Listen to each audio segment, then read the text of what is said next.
Hello friends, welcome to my channel కథా సమయం. ఈరోజు ఒక మంచి రొమాంటిక్ కథను విందాం. అసలు ట్విస్ట్ వీడియో చివరిలో ఉంది. వీడియోని పూర్తిగా చూడండి. పెళ్లి అయిన 2 సంవత్సరాలలో ఎన్నెన్నో అనుభవాలు చూసి సరసలోకాలు ఇంచుమించు అనుభవించేశారు శ్రీధర్ అనుల జంట. ఇక శ్రీధర్కి రోజు కొత్తదనం కావాలి అనిపిస్తోంది. రోజు ఇదేనా అన్నట్లు బోర్ కొట్టటం మొదలుపెట్టింది. భర్తలో వచ్చిన చిన్న మార్పులని అను గమనించింది. కాని అదే సర్దుకుంటుందిలే అని ఊరుకుంది. కాని రోజు పక్కమీద ఏదో మొక్కుబడిగా చేసుకోవడం తప్ప ఇదివరకటి ఉత్సాహం లేకపోయేటప్పటికీ ఆమెకి కూడా ఇబ్బంది మొదలు అయింది. ఇక లాభంలేదు అని భర్తను అడిగేసింది, ఏమిటి నీకు నాతో ఇబ్బంది అని. తను అదే చెప్పాడు, బోర్ కొడుతోంది, మన పడకగది జీవితం. అలా అనేసరికి తను తరువాత రోజు ఇంటికి వచ్చేటప్పటికీ తనని ఇంప్రెస్ చేయడానికి అను కేవలం బ్రాలో ఎదురు అయింది. శ్రీధర్ వెంటనే మంచంమీదికి ఎక్కి ఆ ఆవేశం తగ్గాకే బయటకు వచ్చాడు. ఈ చిట్కా 2 రోజులు పనిచేసింది కాని తర్వాత మళ్లీ పరిస్థితి మొదటికి వచ్చింది. ఇలా కాదు అని ఒక సాయంత్రం పార్క్కి వెళ్లి ఒక పక్కగా కూర్చుని నీ ఇబ్బంది సరిగ్గా చెప్పు అని అడిగింది అను. తను పెద్దగా బయటపడలేదు. అయినా అను ఆ రోజు వదలదలుచుకోలేదు. నీకు ఎలా కావాలి అంటే అలా ఉంటాను. మళ్ళీ మన రొమాంటిక్ జీవితం వెనక్కి రావాలి. ఏమి చెయ్యాలో చెప్పు అంది. ఏమి చెప్పినా చేస్తావా అని అడిగాడు శ్రీధర్. నీకోసం మాత్రమే కాదు, మన ఇద్దరికోసం కాబట్టి ఏది చెప్పినా చేస్తాను. నువ్వు మళ్లీ ముందులా ఉండటమే కావాలి. చెప్పు అంది. శ్రీధర్ చెప్పాడు, నాకు చిన్నప్పటినుంచి ఒక పిచ్చి కోరిక ఉంది. ఒకేసారి 2 అమ్మాయిలతో గడపాలి అని. ఇప్పుడు పెళ్లి అయ్యాక నీతో ఉండగా ఆ కోరిక మర్చిపోయాను. కాని ఇప్పుడు మళ్లీ బాగా గుర్తుకు వస్తోంది. ఒకే ఒక్కసారి ఇంకొక అమ్మాయితో మంచం పంచుకున్నావు అనుకో, లైఫ్ అంతా మన పడకగది థ్రిల్కి డోకా ఉండదు అన్నాడు. ఒక్కసారిగా షాక్ అయింది అను ఆ మాట విని. ఏంటి పిచ్చా అని చెప్పి అక్కడినుంచి వెళ్ళిపోయింది. ఆ తర్వాత 2 రోజులు అస్సలు మాట్లాడలేదు అను. అనవసరంగా చెప్పానా అనుకున్నాడు శ్రీధర్. ఆ తర్వాత ఉండబట్టలేక తనే వెళ్ళి నచ్చచెపుదాం అని మొదలుపెట్టింది.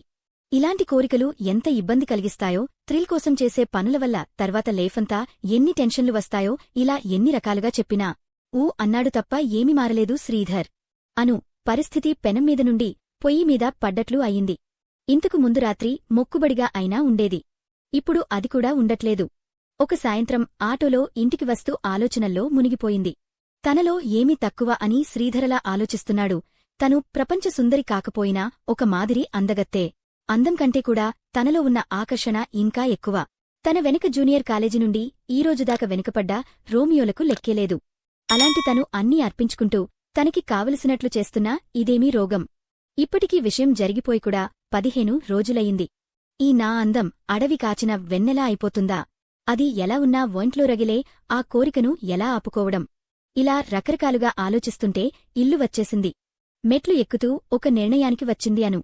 సాయంత్రం శ్రీధర్ ఇంటికి రాగానే చెప్పింది, ఒకే ఒక్కసారి ఎక్కడికైనా వెళ్దాం. అక్కడ మనకి తెలియని అమ్మాయితో గడుపుదాం. కాని చివరికి ఆ ప్రవేశం మాత్రం నాతో మాత్రమే జరగాలి. ఈ కండిషన్స్ ఒప్పుకుంటే నీకోసం సరే అని చెప్పింది. వెంటనే ఎగిరి గంతేశాడు శ్రీధర్. ఇన్ని ఒప్పుకున్నావుగా, చివరగా ఇంకొక సాయం చెయ్యవా అన్నాడు. ఏమిటి అంది అను. నీ ఫ్రెండ్ దీప కత్తిలాగా ఉంటుంది కదా, పైగా చూపులు కూడా కొంచెం తేడాగా ఉంటాయి. తనను ఒప్పిస్తావా అని అడిగాడు. చెప్పు తెగుద్ది అంది అను. ఇంకా మళ్ళీ ఆ మాట ఎత్తలేదు శ్రీధర్. నా తంటాలేవో నేనే పడతాలే అని చెప్పి అనుని ఎత్తుకుని మంచంమీద పడేశాడు. ఆ సాయంత్రం అనుకి చాలా రోజుల తర్వాత తాపం చల్లారింది. 1 వారం గడిచింది. ఆ టాపిక్ మళ్లీ రాకపోయేటప్పటికీ ఊరికే అన్నాడేమోలే, పోనిలే ఆ ఐడియా వదిలేసి ఉంటాడు అని స్థిమితపడింది అను. కాని శ్రీధర్ సీరియస్గా తన ప్రయత్నాలు చేస్తున్నాడని తెలియదు అనుకి. ఇప్పుడు అమ్మాయి ఎలా అని. ఒకసారి దొరికిన అవకాశం. ఏదో దొరికిన అమ్మాయితో కాకుండా మంచి అనుభవంతో ఉండే అమ్మాయి మాత్రమే కావాలి అని ప్రయత్నిస్తున్నాడు. దగ్గర స్నేహితులు ఎవరితోనూ చెప్పుకోలేడు. 1-2 డబ్బులకి వచ్చే అమ్మాయిలను చూశాడు, కాని వాళ్ల పద్ధతి కాని వాళ్లు కాని నచ్చలేదు. సో పెళ్లి అయినా కాకున్నా సంసారపక్షపు అమ్మాయే కావాలి అని వెతికాడు. ఇలా కొన్ని నెలలు గడిచినా తనకి కావలసిన టైపు అమ్మాయి దొరకలేదు. అలా నడుస్తుండగా ఒకసారి క్యాంపుకి వెళ్లిన శ్రీధర్కి ట్రైన్లో పక్కబెర్త్లో ఒకతను కలిశాడు.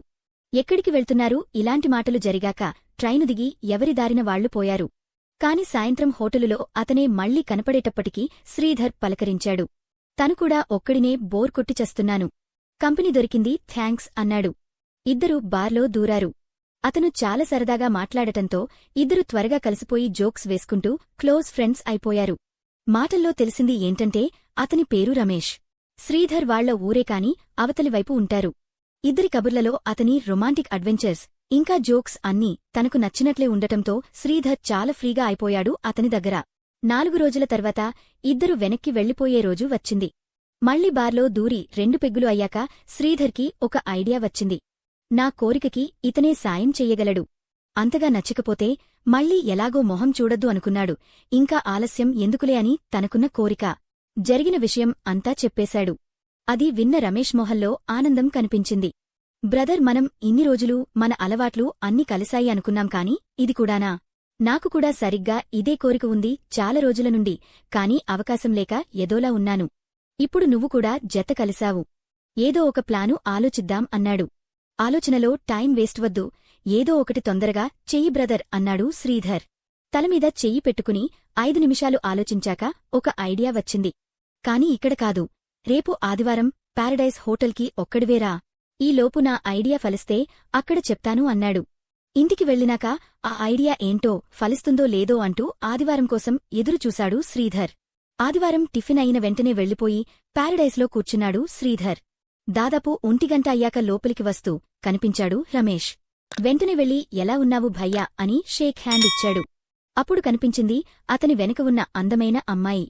తనని చూస్తూ ఉంటే రమేష్ అన్నాడు, ఈమె నా భార్య దీప. దీప నా ఫ్రెండ్ శ్రీధర్ అని ఇద్దరికీ పరిచయం చేశాడు. హలో అని ఆమె ఇచ్చిన ఆమె చేయి అందుకునేటప్పటికీ ఆమె ఒంటిమీద నుండి వచ్చిన సువాసన శ్రీధర్ని మత్తులో ముంచింది. ఎరుపు రంగు ట్రాన్స్పరెంట్ చీరలో అప్పుడే విరిసిన మల్లె మొగ్గలా అనిపించింది తను. ఇక భోజనానికి వెళ్తామా అన్న రమేష్ మాటతో ఈ లోకంలోకి వచ్చాడు శ్రీధర్. భోజనం చేస్తున్న అంతసేపు ఆమెవైపు ఏదో రకంగా దొంగచూపులు చూడకుండా ఉండలేకపోయాడు శ్రీధర్. ట్రాన్స్పరెంట్ చీరలో నుండి ఆమె ముదురు ఎరుపు జాకెట్టు స్పష్టంగా కనిపిస్తోంది. నిజానికి ఆ చీర ఎక్కువ దాచలేక ఆ జాకెట్టు షేప్ మొత్తం, హుక్ ఇంకా లోపల ఉన్న తెల్లని బ్రా అన్నీ కనుల విందు చేస్తున్నాయి. తల వంచుకుని తింటూ కళ్ళు పైకిపెట్టి ఆమె గుండెవైపే చూస్తున్నాడు శ్రీధర్.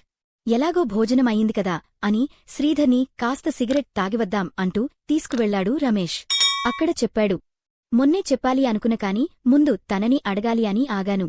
పైగా నువ్వు తనని చూశాక చెప్తేనే బాగుంటుంది అని ఇప్పుడు చెప్తున్నాను నా ప్లాను. మీ ఆవిడ ఎలాగో ఆ ప్రవేశం తనలోకే జరగాలి అని షరతు విధించింది కదా. పైగా మన ఇద్దరికీ సంసార స్త్రీలే కావాలి. కాబట్టి ప్రపోజల్ ఏంటంటే నువ్వు అనుకున్నట్లు ముగ్గురే కాకుండా 4 కలిసి ఒకే మంచం మీదకి వెళ్దాం. అన్నీ ఎంజాయ్ చేసి చివరికి ప్రవేశం మాత్రం ఎవరి పెళ్లాంతో వాళ్లు చేద్దాం.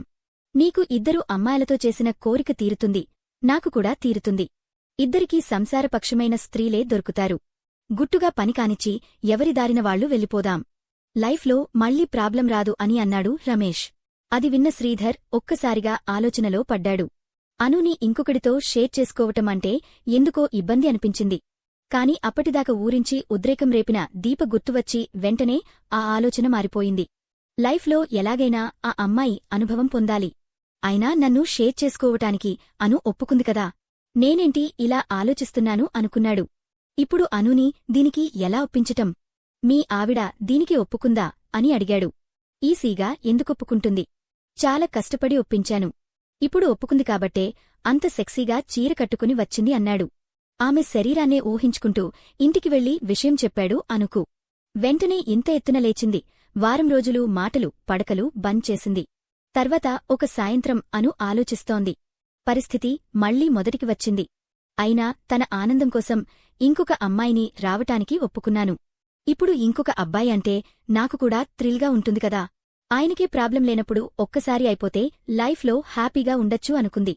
ఎలాగో ప్రవేశం అక్కర్లేదు అంటున్నారు కదా అని ఆ సాయంత్రం తన అంగీకారం చెప్పింది. వెంటనే రమేష్కి ఫోన్ చేసి శుభవార్త చెప్పేశాడు శ్రీధర్. కట్ చేస్తే వారం రోజుల తర్వాత రమేష్ బుక్ చేసి ఉంచిన రిసార్ట్లో తేలారు శ్రీధర్ అనులు. మిగతా కథను నెక్స్ట్ వీడియోలో చూద్దాం. ఈ వీడియో నచ్చితే లైక్ చేయండి. అలాగే మరిన్ని కథలు వినాలంటే మా ఛానల్ని సబ్స్క్రైబ్ చేసుకోండి.